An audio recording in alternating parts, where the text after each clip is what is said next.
Did you have a gynecologic surgery, such as a hysterectomy, in the few years before you developed fibromyalgia? It's a trend some people have noticed, and a study published in 2015 shores up the link between these types of surgeries and fibromyalgia onset.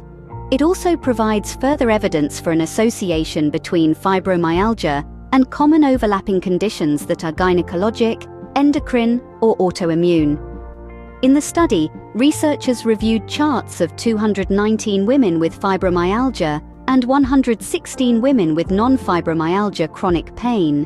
Specifically, they examined the time between illness onset and gynecologic surgery, as well as the number of overlapping conditions in each group. They also found that each of the 3 diagnosis types they were looking at was independently associated with fibromyalgia. Thyroid disease and gynecologic surgery were significantly more common in women with fibromyalgia than those with other types of chronic pain. The timing of the gynecologic surgeries in relation to pain onset was especially interesting. They found more surgeries in the years just before fibromyalgia pain began, or in the year after pain onset. That pattern was unique to the fibromyalgia group. At first glance, it may seem odd that gynecologic surgeries in the year after pain onset would be considered related to the development of fibromyalgia. However, an association like that may be due to several pertinent factors. For example, consider that many women have gynecologic problems well before they opt for surgery as the preferred treatment. It may be that hormonal changes or gynecologic disease are risk factors for fibromyalgia because of some underlying relationship that we don't yet understand.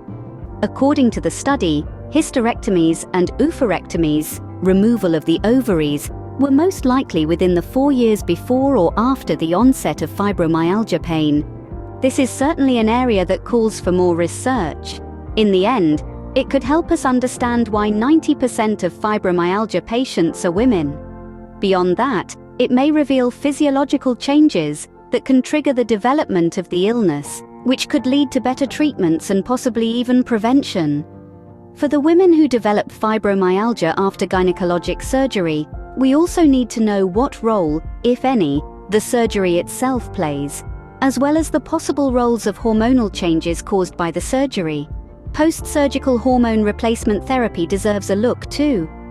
Doctors have long suspected that fibromyalgia has strong hormonal ties and triggers. A 2013 study found links between early menopause and increased pain sensitivity in fibromyalgia patients, which may relate to dropping estrogen levels. Women with fibromyalgia are especially prone to painful menstrual periods, dysmenorrhea, and certain pregnancy complications.